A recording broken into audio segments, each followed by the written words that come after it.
मैं Pankaj Yadav, assistant professor drawing and painting, government college Deogarh, Rajsamand. आप सभी विद्यार्थियों का आज की कक्षा में स्वागत करता हूं।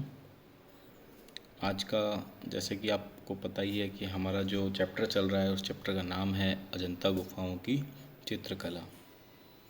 और इसमें हमने अजंता गुफाओं की बनावट के बारे में, उनकी गुफाओं की संख्या के बारे में, उनकी स्थिति, नामकरण और कैसे उसका लोगों को पता चला और पता चलने के बाद सरकार ने उसके लिए क्या क्या प्रयास किए, ये सभी चीज़ें हमने पढ़ ली थी। हमने ये भी पढ़ा था कि गुफाओं के प्रकार कितने हैं, कितने प्रकार की गुफाएं यहाँ बनी हुई हैं। और आज जो हम पढ़ेंगे उसमें है कि अजंता गुफाओं के चित्रों का विषय से तात्पर्य यह होता है कि चित्र में क्या बनाया गया है। जैसे कि यहाँ आपको कुछ एक पेंटिंग दिख रही है, इस पेंटिंग में एक हाथी बना हुआ है, तो हम कहेंगे ये चित्र एक हाथी का है। यहाँ कुछ फूल पत्तियाँ बनी हुई हैं, तो हम कहेंगे ये चित्र एक फूल पत्तियों का है। तो इसी प्रकार से अजंता गुफाओं में जितने भी चित्र बने हैं उन सभी चित्रों को हम 3 भागों में बांट सकते हैं। ये अलग अलग विद्वानों ने इनको बांटा है और यह जो यहाँ मैं 3 प्रकार का वर्गीकरण बता रहा हूँ, यह एक वाचस्पति गेरोला नाम के एक बहुत बड़े इतिहासकार हुए हैं, उन्होंने कला इतिहासकार हुए हैं, उन्होंने ये वर्गीकरण किया है। उन्हीं के वर्गीकरण को मैं आपके सामने बता रहा हूँ। पहला वर्गीकरण उन्होंने किया अलंकारिक चित्रों का। अलंकार का मतलब साज सज्जा से है।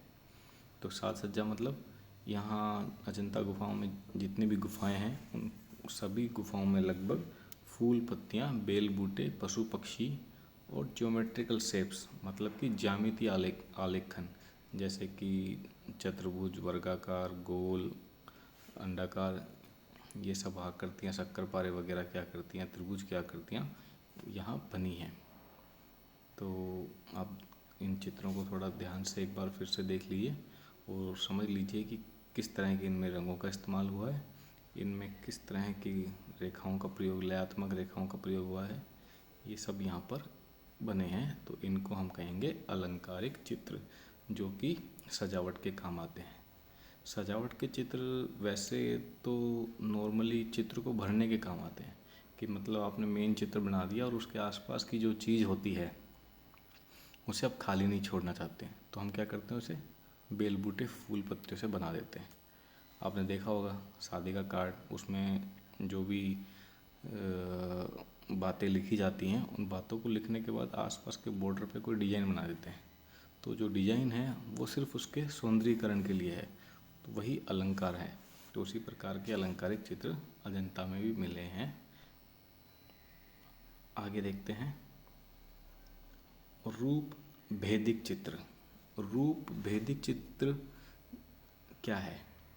इन रूप भेदिक चित्रों में भगवान जो बुद्ध थे उनके दार्शनिक रूप और उनके आध्यात्मिक स्वरूप के जितने भी रूप हैं, एक तरह से जितने रूप मतलब जैसे कि हमारे भगवान विष्णु के अवतार हैं, अलग अलग रूप हैं, उसी प्रकार भगवान बुद्ध के जितने अलग अलग रूप हुए हैं उन रूपों का यहाँ पर ये चित्र बनाए गए हैं। जैसे कि मैं कुछ नाम बता देता हूँ। पद्म पाणि, वज्र पाणि, पाणि का मतलब हाथ, पद्म पाणि मतलब हाथ में कमल लिए हुए हैं, वज्र पाणि मतलब वज्र की मुद्रा में है, बोधिस्त्व, अवलोकितेश्वर आदि अलग अलग मुद्राएं यहाँ बनी हुई हैं। ये तो हो गए उनके दार्शनिक रूप। भौतिक रूप मतलब जिस जीवन में भगवान बुद्ध के रूप में वो अवतरित थे उस समय के, उस समय की घटनाओं के चित्र भी इसमें आ जाएंगे। जैसे कि मान लीजिए उनका जन्म हुआ तो जन्म की घटनाएं, माया देवी का स्वपन मतलब उनकी माता को जो स्वपन आया, तो उनके जीवन की जो भी घटनाएं वो सब भी इसमें इस सेकंड टॉपिक, सेकंड विषय में आ जाती हैं। इसके अलावा जैसे निष्क्रमण, उनकी मृत्यु की कोई घटना हुई है या उन्होंने किस कारण से निर्वाण लिया, गृह त्याग किया, विवाह किया, वो सब चीज़ें इस बौद्धिक रूप में, दार्शनिक रूप में आ जाएंगी। इसके बाद आध्यात्मिक रूप जो बन बताया, जैसे कि बोधिस्तु, अवलोकितेश्वर, वज्रपाणि, पद्मपाणि आदि आदि के चित्र। जैसे कि जो चित्र है यह इनके आध्यात्मिक स्वरूप का चित्र है, मतलब ये लोगों की कल्पना से लोगों ने अपनी कल्पना से भगवान बुद्ध को इस रूप में, इस तरह से सजावटी रूप में माना और इस तरह से चित्रित किया है। अब तीसरा जो वर्गीकरण का भाग है वह है जातक कथाएं। जातक कथाएं कहा जाता है कि 500 से भी अधिक जातक कथाएं हैं। जातक कथाएं का मतलब भगवान बुद्ध के जन्म से पूर्व के जन्मों की जो घटनाएं हैं वे सभी घटनाएं जातक कथाएं हैं। तो भगवान बुद्ध ने पूर्व जन्मों में कभी हाथी का रूप लिया, कभी हिरण का रूप लिया, कभी किसी राजकुमार का रूप लिया, कभी किसी नाग का रूप लिया, कभी हंस का। तो ये सब अलग अलग उनकी घटनाएं, उनके जन्मों की कहानियां हैं। ये सब कहानियां यहाँ अजंता में चित्रित हुई हैं। तो अब इस चित्र में आपको एक हाथी दिख रहा है, तो यह चित्र जो है षड्दंत जातक कथा का है।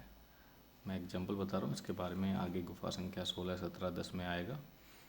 तो षड्दंती की जातक कथा, इसी प्रकार और जातक कथाओं के कुछ नाम बता देता हूँ मैं, जैसे कि शिवी जातक कथा, वेशांतर जातक कथा, हस्ती जातक कथा, मुख पंख जातक कथा, मृग जातक कथा, बहुत सारी कथाएं 500 के लगभग हैं।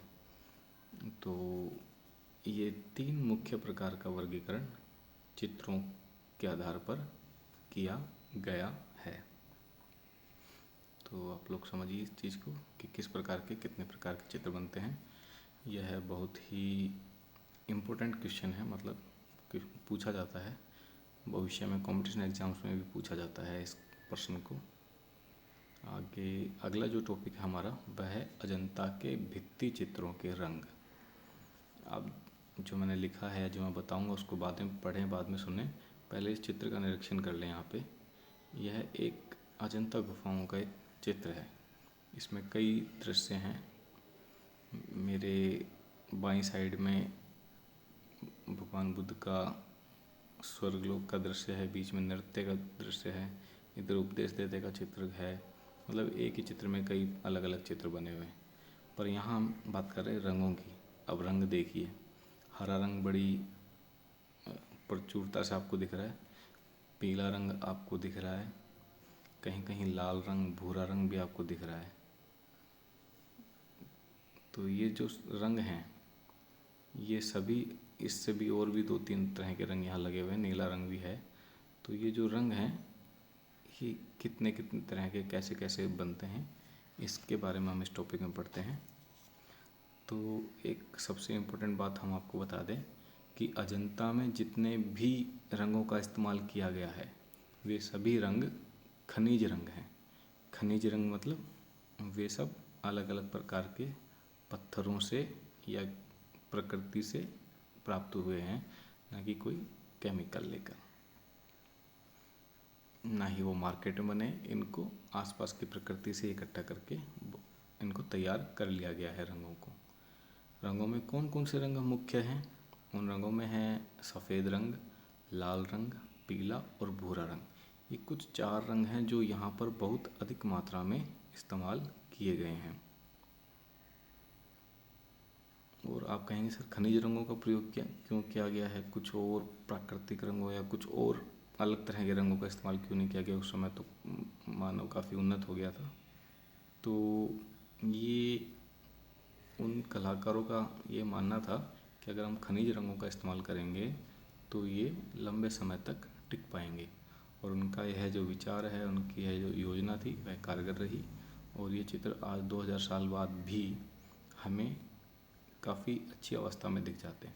हालांकि आप देख रहे हैं नीचे चित्र में कि अब तो चित्रों का अधिकांश भाग नष्ट होता जा रहा है, पपड़ियाँ उतरती जा रही हैं, पर फिर भी आज भी ये इन चित्रों का कुछ भाग देखकर ही हम इस चित्रों की भव्यता का आकलन कर सकते हैं। जैसे कि अब नीचे की मैंने बताया है, नीला रंग लेपिस लाजुली पत्थर से बनता था। जो नीला रंग लगाया जाता था इन चित्रों में, वो एक पत्थर था लेपिस लाजुली। और ये लैपिस लाजुली जो पत्थर था इसे आयात किया जाता था उस समय, मतलब उस समय का व्यापार भी होता था। और कहाँ से आयात किया जाता था? फारस देश से इसको आयात किया जाता था, ये भारत में प्राप्त नहीं होता था। तो इस रंग का इस्तेमाल इस पत्थर के द्वारा बनाया जाता था। अगला है हरा रंग। ये हरा रंग जो है थोड़ा हल्का सा, एक होता है चटक हरा रंग और एक होता है थोड़ा डार्क। तो जो डार्क हरा रंग है वह टेरावर्ट पत्थर से बनाया जाता था। तो पर आप कहेंगे सर बाकी आपने नहीं बताया, तो आपको पहले भी पता है, प्रागैतिहासिक काल में भी मैं बता चुका हूँ कि जो सफ़ेद रंग था वह खड़िया मिट्टी से बनाया जाता था। लाल रंग जो था वह हिरोंजी रंग से बनाया जाता था। पीला रंग रामरस से बना लिया जाता था। इसी प्रकार अलग अलग पत्थरों से ये रंग तैयार कर लिए जाते थे। चलिए अब हम आगे अगले टॉपिक पे चलते हैं। तो अगला टॉपिक है, अब हम गुफाओं के बारे में पढ़ेंगे। ठीक है, कितनी गुफाएं हैं? तो मैंने बताया यहाँ पे लगभग आपके सामने 6 गुफाएं चित्रित अच्छी अवस्था में प्राप्त होती हैं। बाकी गुफाएं में अब चित्रों की वो दशा या वो स्थिति या उतनी प्रचुरता में नहीं मिलते हैं। तो आज हम जो प्रथम गुफा हमारी है वह गुफा संख्या 9 से है।